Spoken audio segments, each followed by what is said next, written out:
Assalamualaikum warahmatullahi wabarakatuh. Bismillah, walhamdulillah, wassalatu wassalamu ala sayyidina Muhammad ibn Abdillah al-qa'im bihuquqillah adada ma fi ilmillah salatan da'imatan bidawami mulkillah wa ala alihi wa sahbihi ma daqatillah wa farajahallah amma ba'du.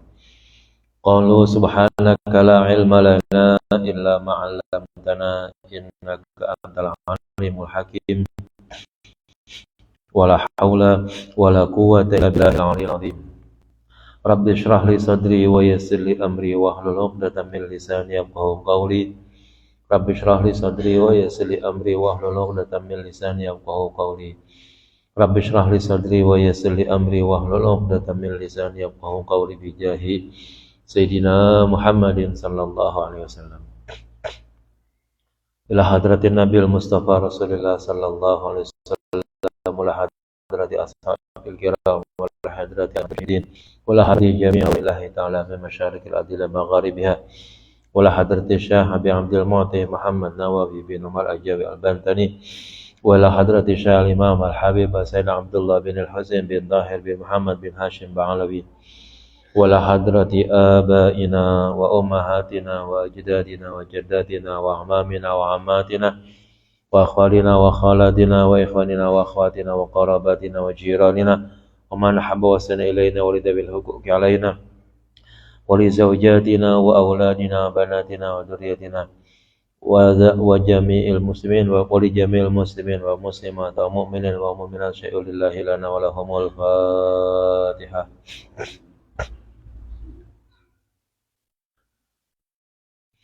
Ya.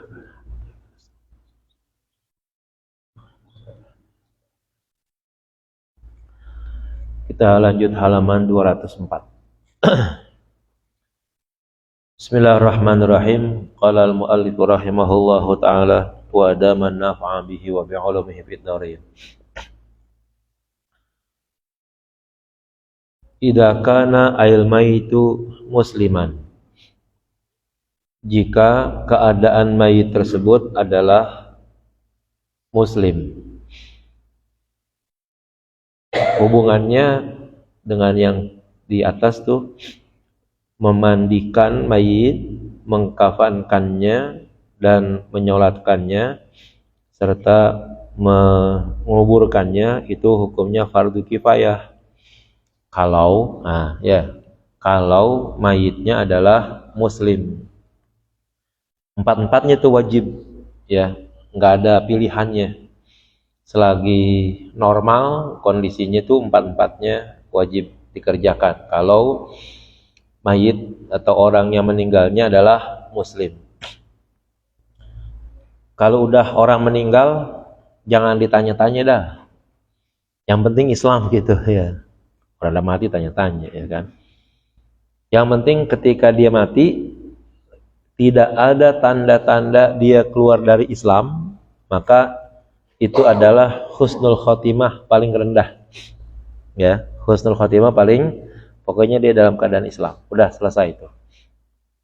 Maka kewajiban yang 4 mulai dari memandikan, mengkafani, menyolatkan dan menguburkan fardu kifayah jadinya itu. Ya, fardu kifayah.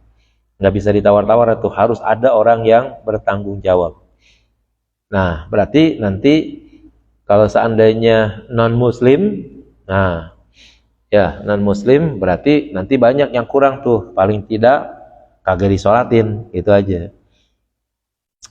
Kalau berkeyakinan, keluarganya berkeyakinan bahwa dimandiin itu perlu, ya kita mandiin kalau kita yang ngurusin nih, ya. Kalau keluarganya bilang kafanin, ya kita kafanin. Kalau kagak, kan ada yang pakai baju jas tuh, ya kan? Itu kan berarti bukan kafan kalau begitu, ya. Nah, itu memang untuk non-muslim itu tidak ada syarat-syarat yang harus dipenuhi sebagaimana fardu kifayahnya yang ada pada orang muslim. Kabiran au tiflan, baik yang mati tersebut dalam keadaan Islam tadi orangnya sudah besar ataupun masih anak kecil, ya, dengan syarat idza wulida hayyan, jika anak kecil atau bayi tadi ya dilahirkan dalam keadaan hidup. Tahu hidupnya dari mana? Bi an ulimat hayatuhu, ya, di mana diketahui hidupnya, ya, hidupnya anak tersebut. Tanda-tanda hidupnya binahwi siyahin. Misalnya anak tersebut pas dilahirin ya nangis tuh, teriak-teriak. Au zaharat, atau nampak ya kelihatan jelas kehidupannya tadi. Misalnya ka'anih talaja, seperti pas lahir tuh bayinya gemeter ya. Ada tuh bayi pas lahir kayaknya kedinginan banget begitu ya, pernah ngelihat juga tuh bayi baru lahir tuh, kayaknya gegednya sampai begitu gitu ya. Mungkin dingin atau apa begitu.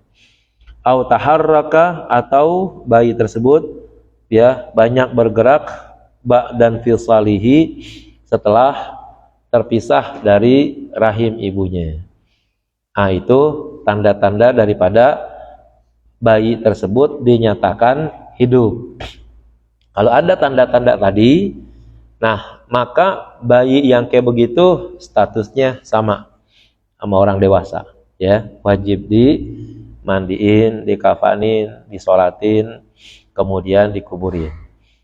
Qala sallallahu alaihi wasallam, Rasulullah bersabda, at-tiflu yusalla alaihi, ya, at-tiflu yusalla alaihi, bayi yang masih kecil itu harus disolati jenazahnya, ya, walaupun dia jelas belum balik.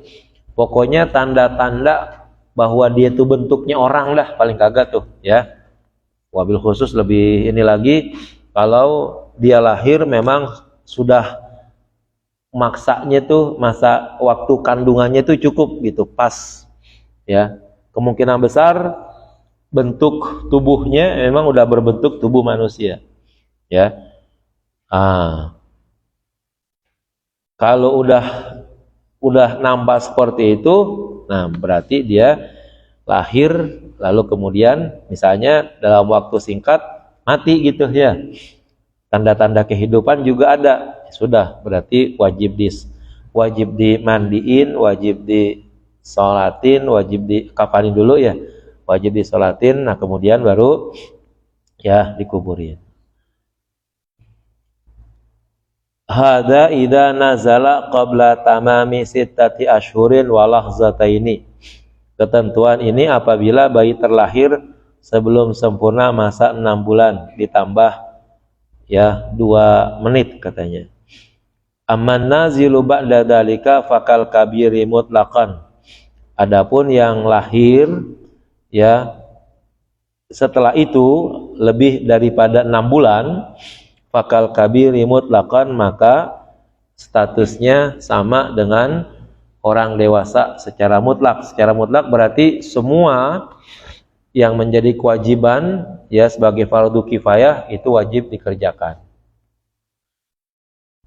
Wa wajaba li dhimmiyin takfinun fi baitil mali, dan wajib bagi kafir dhimmi ya, wajib apanya? Wajib mengkafankannya fi baitil mali, yang hartanya diambil dari kas negara ya, baitul mal.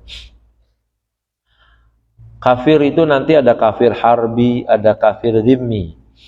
Kafir harbi itu kafir yang memerangi umat Islam. Kalau kafir dhimmi, kafir yang berlindung atau yang berada atau di bawah perlindungan umat Islam, itu namanya kafir dhimmi. Dia punya peraturan. Di antaranya harus mentaati semua peraturan yang ada, ya. Misalnya lampu merah, ya harus berhenti tuh. Jangan mentang-mentang kafir dhimmi di negara Islam, lampu merah nyelonong terus gitu, nggak bisa. Itu yang peraturan manusiawi dah begitu pokoknya ya. Bayar pajak dan lain sebagainya itu wajib tuh. Nah, untuk yang berkaitan dengan ibadah dia, itu dia tidak boleh melakukannya secara terang-terangan. Harus ada di tempat tertentu. Apabila ada sesuatu yang hukumnya halal bagi mereka tapi haram bagi umat Islam, itu tidak boleh dilaksanakan di depan umum. Di antaranya tuh ya, misalnya apa? Ada kafir dhimmi menyatakan bagi mereka makan babi boleh, ya.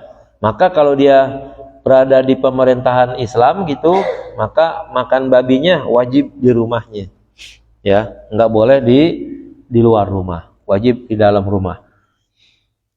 Nah, ketika orang zimmi, ya kafir zimmi yang memang bernaung di dalam wilayah Islam, dilindungi dengan undang-undang Islam, maka ketika dia mati, maka itu nanti untuk misalnya pengurusannya gitu, jenazahnya diserahkan kepada umat Islam, maka ya biaya kematiannya, pengurusan jenazahnya itu harusnya diambil dari Baitul Mal atau kas negara. Kalau kita di sini kas RT dah ya, kas RT itu boleh kita pakai untuk mengurusi jenazah non muslim itu ya. Itu kalau keluarganya menyerahkannya kepada kita ya. Kalau keluarganya dengan sekuat-kuatnya mempertahankannya, jangan dipaksain. Kalau kita tahu bahwa dia keluarga misalnya tidak mampu tapi non muslim juga gitu, nah harus kita bantu. Lalu urusan jenazahnya itu yang memang secara manusiawi wajib diurus. Tetapi yang secara syar'i tinggalkan. Di antaranya apa? Nyolatinnya itu ya. Nah itu nggak usah, udah. Dalam hal kalau keluarganya setuju dimandiin boleh nggak, dibersihin? Boleh. Wah, bersihin boleh ya. Nah terus dikafankan boleh nggak? Boleh. Kalau dibilang jangan, harus pakai jas, ya udah kembaliin kepada aturan dia gitu. Yang nggak boleh dipaksakan. Kecuali sepenuhnya oleh keluarganya, udah dapat urusin dah tuh jenazah keluarga saya, bagaimana kayak caranya, yang penting selesai urusannya. Nah itu sedekat mungkin ya diurus sebagai jenazah muslim, kecuali yang sifatnya syar'i ya, menyolatkannya. Kalau nanti memandikannya itu harus pakai wudhu, nah, nggak usah ya, cukup dengan membersihkannya saja, nggak usah diwudukan. Kafan ya, kafan sebagaimana biasa, kubur juga sebagaimana biasa gitu. Jadi yang nggak ada ya sholatnya dan wudunya gitu ya. Fa illam yakun, malu jika tidak ada baitul mal, fa'alaina, maka wajib bagi kita menanggungnya selaku orang Islam. Haitsu la mala lahu, di mana dia tidak punya harta. Walam yakun lahu man talzamuhu nafaqatuhu, dan tidak ada baginya orang yang menanggung nafkahnya. Ada orang non muslim hidup di rumah atau di sekitar kita ya, harta kagak punya ya, orang yang dekat dengan dia orang susah semuanya begitu ya. Nah itu wajib tuh dibantu. Nggak boleh kita bilang dia mah bukan non muslim, bukan Islam gitu ya kan, biarin aja ya. Nggak boleh. Emang nanti kalau jenazahnya jadi bangkai, yang kebawaan siapa? Ya, yang kebawaan cuma dia doang gitu, ya kan? Jenazahnya ini udah jadi bangkai nih gitu, nggak ada yang nguburin, ya semua kebagian, ya kan? Nah, maka biar bagaimanapun urus tuh jenazahnya. Pokoknya kalau dia minta bantuan sepenuhnya dapat urus. Nah, sebaik-baiknya dekatkan kepada ajaran Islam, ya. Kecuali yang sifatnya syar'i, menyolatkan dan mewudukan, karena dia mati misalnya masih dalam keadaan non muslim, itu nggak boleh tuh menyolatkan dan mewudukannya. Dalam hal memandikannya dan mengkafankannya, kalau diserahkan kepada kita wajib memperlakukannya kayak begitu. Tuh. Wafaan bidimmatihi, dalam rangka memenuhi ya haknya sebagai kafir dhimmi. Kama yajibu it'amuhu wa kiswatuhu, sebagaimana wajib memberi makan dan memberikan pakaian. Tuh ya. Kalau ada orang kafir hidup di negara Islam, ternyata dia orang susah, ya, orang miskin, nggak punya pekerjaan, nggak punya nafkah, ya kan?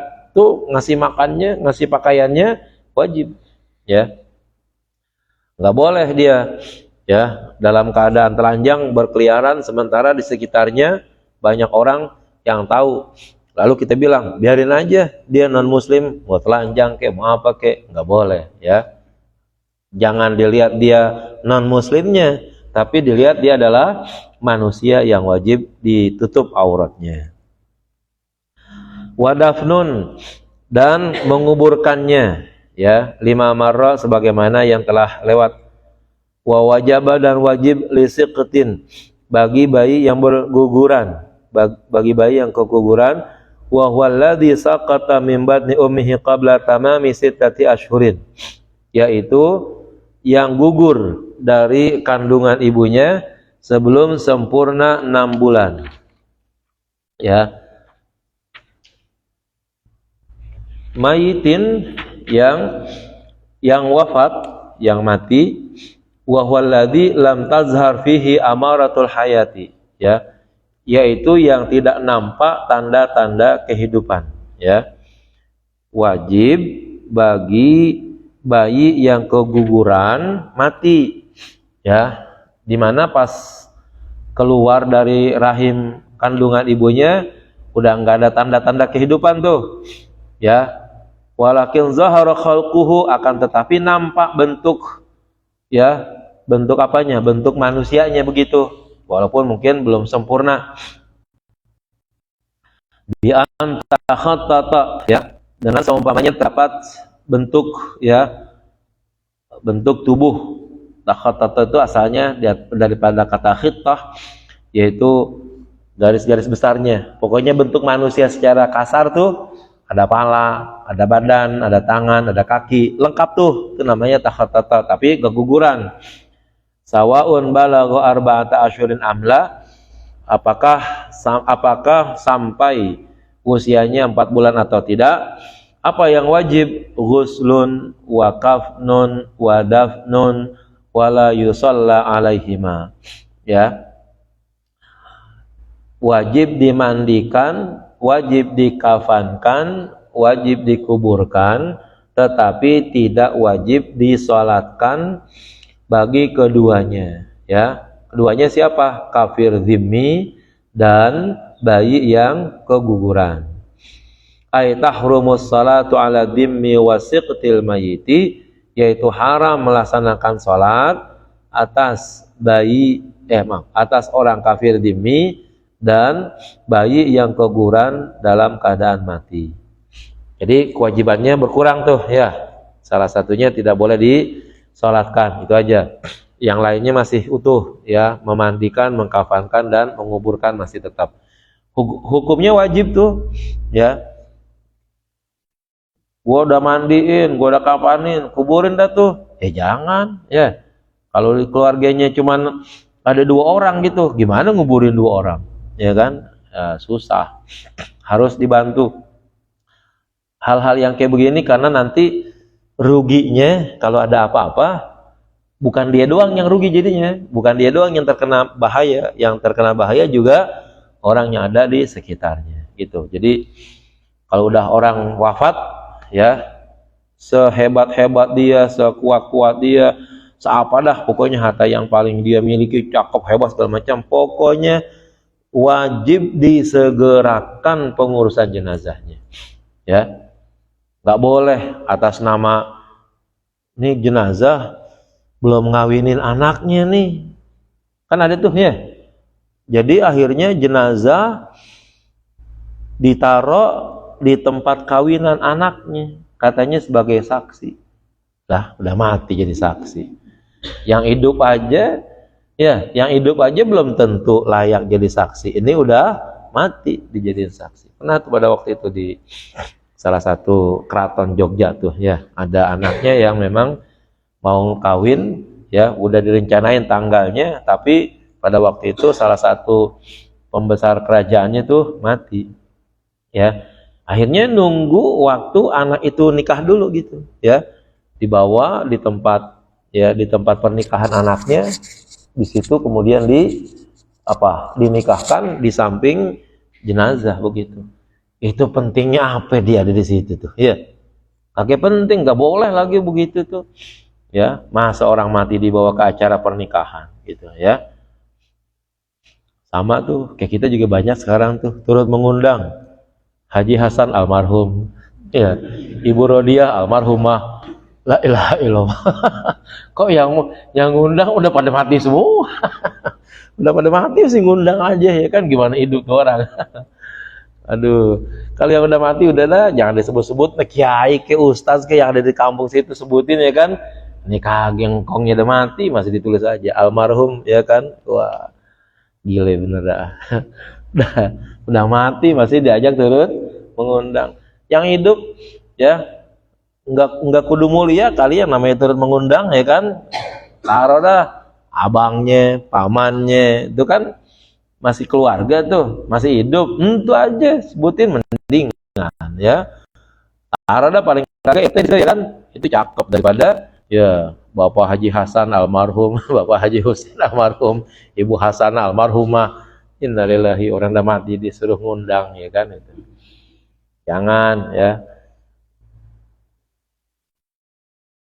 Ini jenazah ya mati tanggal 30 ya.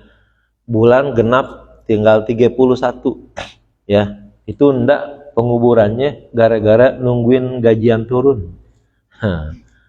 Tar tanggal 1 nguburin kenapa ya? Biar gajiannya turun dulu katanya gitu ya kan. Ya. Yang begitu-begitu enggak tuh ya. Anak, saudara, family, siapa dah pokoknya yang orang sehebat-hebatnya orang dah pokoknya di dunia ini, kalau penguburan jenazah berpengaruh kepada penundaan itu jadi haram. Kemarin kita udah baca tuh ya hadis ya, jenazah yang mati pagi tidak boleh siang masih ada di situ. Jenazah yang mati sore tidak boleh malam ada di situ ya. Nah, di beberapa tempat sih itu banyak ya yang tetap nguburin pada malam hari itu gitu. Walaupun kita di sini termasuk jarang, mungkin pertimbangannya bagi kita ya kira-kira gini aja, kuburannya udah siap belum, itu aja. Kalau memandikan jenazah sih kayaknya selagi orangnya masih hidup yang mandiin masih bisa ya kan. Masa jenazah mandiinnya ini dah jangan sekarang, ntar jenazahnya kedinginan gitu misalnya kan, malam-malam nih ntar meriang ya. Yang kagak-kagak aja ya kan. Nah, maka disegerakan siapapun tuh orangnya ya, dan tidak ada alasan untuk menunggu orang lain dalam rangka ya memandikannya, menguburkannya dan lain sebagainya. Ya pokoknya hubungan keluarga apalah yang paling dekat, bapak sama anak, suami sama istri, kakek sama cucu ya kan, nggak bisa jadi alasan untuk ditundanya ya penguburan. Segera mungkin tuh begitu. Di beberapa tempat termasuk yang menjadi budaya memberatkan tuh diantaranya adalah nyolatin jenazah yang nyolatin dibayar, harus dibayar ya. Kalau nggak salah tukangan itu masih begitu ya, di Mampang juga masih, dan harus diundang gitu ya. Kalau ada jenazah mati tuh ya kan, terus ya orang yang ada nih di rumah gitu nggak ngapa-ngapain, tapi kagak diundang dan undangannya kagak ada duitnya gitu, nggak datang. Tuh di Mampang tuh begitu modelnya. Seingat saya begitu ya. Makanya pada waktu mertua saya mati itu meninggal kan, waduh gede juga pengeluarannya tuh ya, buat ngundang orang supaya pada waktu itu bisa nyolatin jenazah. Waduh, kebiasaan kayak begini nih luar biasa banget nih. Orang udah tertimpa musibah ya, kemudian kudu bayar lagi nyolatinnya.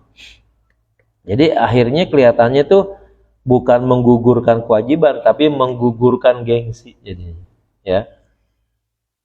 Emang harus banyak orang yang ngundang, orang yang nyolatin sampai harus diundang, sampai undangannya juga harus dibayar gitu misalnya. Andaikan sekampung itu pada nggak mau nyolatin jenazah ya, itu dosa-dosa semua. Tapi kalau seandainya ada satu orang yang menggugurkannya dan bisa melaksanakannya dengan baik, selesaikan sudah. Ya, kalau seandainya harus pakai ngundang, lalu akibatnya memberatkan begitu, jangan ngundang, udah anak cucunya aja dah yang ada di situ, ya, sholatin 2 orang udah cukup, ya, nggak usah banyak orang gitu. Ini kan kadang-kadang membela gengsi, ya, wah gengsi dong, kalau si kiai anu kagak datang, ya, apa hubungannya, ya kan? Emang tuh kiai pasti doanya diterima? Belum tentu juga, ya kan? Jangan mentang-mentang kiai lalu ada jaminan doa diterima. Enggak, ya. Jadi tidak harus gitu maksud saya, ya. Kalau memang dia mau datang tanpa mengganggu proses itu, ya silakan aja. Kalau dia kagak mau datang, terus kalau mau datang harus nyusahin begitu, ya jangan. Ngapa nungguin yang nyusahin, ya? Jadi yang begitu nyusahin itu jangan begitu, ya. Ada juga di satu tempat yang pada waktu nyolatin jenazahnya itu harus berbarengan dengan bayar fidyah, ya, bayar fidyah sholat, bayar fidyah puasa, tuh, ya. Saya nggak tahu tuh di sini ada kali ntar nih, saya belum lihat sih, ini hanya bayar fidyah. Itu ada 4 penjuru, ada barat, timur, utara, selatan tuh disampaikan tuh. Dengan ini saya menyampaikan pembayaran fidyah untuk almarhum fulan atas sholatnya, ya, diserahkan kepada penduduk di sebelah utara, ya. Nah, yang utara yang saya terima, ya, bedanya 2 karung ke orang yang sebelah utara. Di situ lagi ya. Dengan ini beras ini juga sebagai fidyah atas almarhum yang meninggalkan puasa, diserahkan kepada orang sholat timur, jangan pindah gabru. Dan bahasa Arab lagi ini. Sebentar untuk dalilnya apa ada atau enggaknya begitu. Tapi yang paling tidak, acara seperti itu memakan panjang waktu, ya, memakan panjang waktu. Jenazahnya masih ada di situ, nggak dikuburin dulu sebelum acara itu selesai, nggak dikuburin tuh. Jadi selesaikan dulu tuh mundar mandirnya beras dari barat ke utara, ke timur, ke selatan, ke pusat, semuanya itu disebut-sebutin tuh, ya, dan lain sebagainya. Saya selama baca fikih yang sampai gede-gede banget dah, Fathul Wahab misalnya, Fathul Mu'in gitu, kagak ada tuh ajaran-ajaran. Ya mungkin ada nanti fidyahnya, tapi penyerahannya itu tidak harus di depan jenazah begitu. Jenazah mah pokoknya buru-buru kuburin gitu, ya. Nggak usah nunggu segala sesuatu acara yang itu sebenarnya tidak diajarkan oleh Rasulullah. Wa man mata fi qitalil kufari, dan siapa saja yang meninggal karena perang melawan orang-orang kafir, walam tabqa fihi hayatun mustaqirrah, dan tidak ada lagi ciri-ciri hidup yang berkelangsungan, bisa babihi, ya, dengan sebab peperangan itu. Nah, kufina, maka dikafankan, wajib dikafankan, bithiyabihi, dengan pakaiannya, al-mutalattakhati biddam, yang berlumuran darah, wa ghairiha, dan juga boleh dengan selain bajunya yang berlumuran darah tadi. Lakinnal mutalattakhata biddami aula, akan tetapi mengkafankannya dengan baju yang berlumuran darah itu lebih utama, ya. Walidzalika qala musannifu, atas dasar itu, ya, lebih utamanya menggunakan baju yang berlumuran darah, musannif mengatakan fi thiyabihi, ya, dikafankan dengan bajunya tuh, ya, dengan bajunya. Ai allati u'tida labsuha, yaitu baju yang biasa dipakai, walau min haririn, sekalipun terbuat dari sutra, ba'da naz'iha minhu, ya, setelah dicabut baju tersebut, ya, aqiba mautihi, karena kematiannya, wa audiha, dan mengembalikannya ilahi, kepadanya, inda takfin, ketika dikafankan. Nah, jadi ini hanya khusus bagi orang yang mati, yang betul-betul matinya di medan perang. Dan memang matinya di waktu perang itu juga gitu. Di waktu perang itu berkecamuk, nah di situ dia mati. Maka untuk orang yang demikian itu namanya disebut dengan mati syahid. Ya, itu mati syahid di akhirat disebut perang aja. Di luar itu ada macam-macam mati syahid, tapi syahidnya syahid akhirat. Jika kita nih misalnya begini ya, lagi mau belajar, lagi mau ngaji tuh, ya, terus di jalanan mati dengan berbagai macam sebab lah, pokoknya mati. Nah, matinya itu mati syahid, tapi syahidnya syahid akhirat. Dalam arti pengurusan jenazahnya sama seperti orang biasa, tapi dia berhak, ya, bahasanya menggondol pahala orang yang mati syahid, gitu. Nah, yang mati syahid dunia akhirat, yaitu orang yang mati di medan perang, di waktu perang gitu ya. Nah, itu dia tidak boleh disolatin, tidak boleh dikafankan ya. Maaf, tidak boleh dikafankan dari benda, dari baju yang lain kalau seandainya bajunya cukup tuh ya. Tidak boleh dimandiin, tidak boleh juga disolatin. Udah pas tahu mati, lihat tuh badannya kira-kira ketutupan enggak. Kalau badannya udah ketutupan ya keseluruhannya gitu, ya udah pakai baju yang ada aja. Contohnya misalnya pakai baju perang, pakai sepatu, pakai helm perang gitu maksudnya. Itu sebenarnya orang yang mati syahid seperti itu udah kuburin aja semua begitu, nggak usah diganti lagi gitu. Kan juga nggak boleh dimandiin. Saking mulianya orang yang mati syahid, ya, sampai jenazahnya tidak boleh dimandiin, tidak boleh disolatin, tidak boleh dikafankan dengan baju yang lain, karena yang lebih utama tuh menggunakan baju yang dipakainya. Kenapa nggak boleh disolatin? Ya, yang pasti deh, yang pasti ini orang mati syahid sudah pasti masuk surga. Yang nyolatin, kita ini yang nyolatin pasti masuk surga nggak? Belum tentu. Ya, maka daripada disolatin oleh orang yang belum tentu masuk surga, sementara jenazahnya sudah pasti masuk surga, ya udah nggak disolatin kalau gitu. Kira-kira tuh ya logikanya tuh seperti itu ya. Tapi sekarang udah susah nih ya. Kalau kita mau tuh ke Israel sana tuh ya, perang mati di sana harus ya. Kalau matinya ya perang, terus akhirnya kebom tuh di sana ya, dibawa pulang ke Indonesia, mati di sini, ya udah bukan mati syahid dunia akhirat ya, mati syahidnya akhirat saja begitu, karena udah ngalamin perang dah paling tidak begitu. Jadi salah satu yang pengen banget mati syahid itu adalah Khalid bin Walid. Itu katanya dia badannya tuh kalau dijengkalin dari kanan ke kiri, kiri ke kanan, utara ke barat, di setiap jengkal badannya itu ada bekas sabetan pedang. Karena Khalid bin Walid termasuk yang, dari dia kafir aja itu sampai perang tuh emang selalu jadi komandan. Terus sampai dia masuk lagi ke dalam Islam, begitu juga. Dia pengennya tuh mati di medan perang. Ternyata Khalid bin Walid matinya enggak di medan perang. Ya, matinya di rumahnya gitu ya. Ya, urusan mati bukan urusan yang mau mati masalahnya ya. Enggak ada gitu.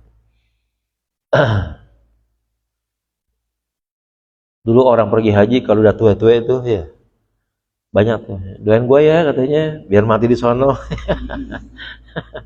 Urusan mati emang enggak pakai didoain ya kan. Emang udah waktunya mati. Tapi biar belum waktunya mati ya kagak mati, mau diapain? Emang urusan mati bukan urusan kita gitu. Ya, ada tuh orang yang modelnya kayak begitu ya. Fa'ilam takfihi, kalau tidak cukup tuh baju yang dipakai pada waktu perang tuh nggak cukup gitu ya. Bi alam tustar kullu badanihi, di mana tidak tertutup semua badannya. Zida alaiha, boleh ditambahin atas bajunya tadi itu. Ila antatimma wujuban, sampai sempurna kewajiban untuk menutup anggota tubuhnya gitu. Menutup kewajiban kafan tuh sampai di mana? Tambahin itu aja gitu. Ya. Contoh dah. Ada orang tuh mati di medan perang.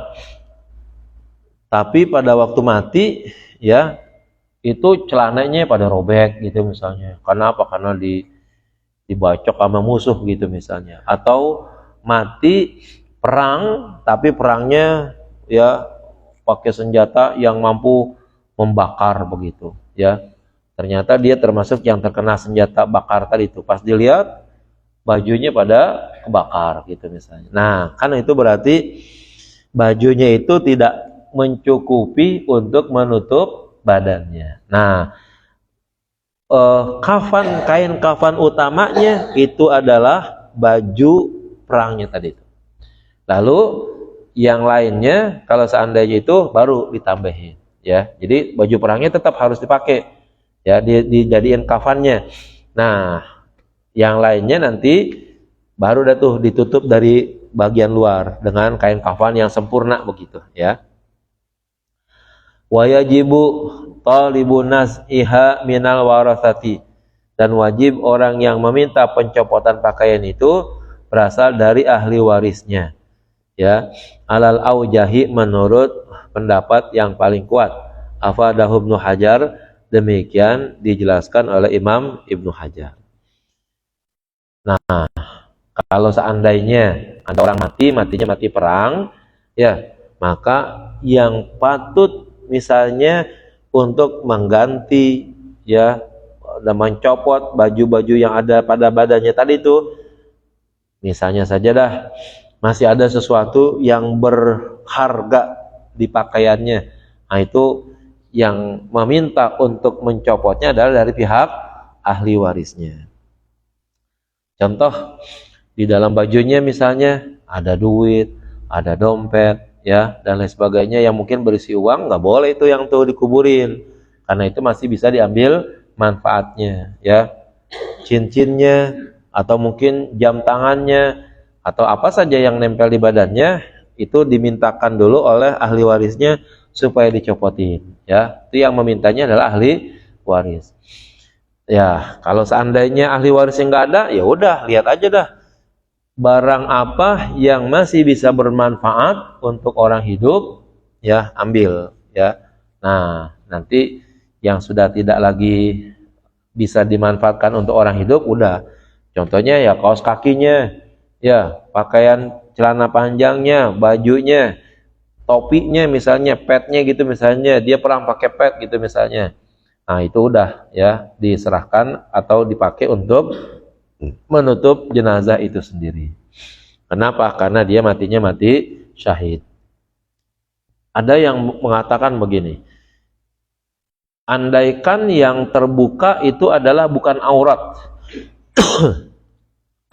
ya, misalnya bagian pala, bagian kaki ya, nah itu bukan aurat tuh, maka katanya nggak perlu untuk ditambah lagi ya, kecuali yang terbuka yang kurang itu sampai terbuka auratnya. Misalnya dia perang tapi kemudian dicobak-cabik tuh pakaiannya oleh musuh sehingga akhirnya auratnya nampak begitu. Nah yang kayak gitu tuh wajib ditambah ya, ditambahin dengan kain kafan yang lain gitu ya. Kalau seandainya masih cukup bajunya yang ada tidak rusak ya, tidak tidak menampakkan aurat, nah itu udah katanya dengan baju yang adanya saja itu cukup untuk dijadikan kain kafannya. Baik, wallahu a'lam bishawab. Al-Fatihah. Iya kan.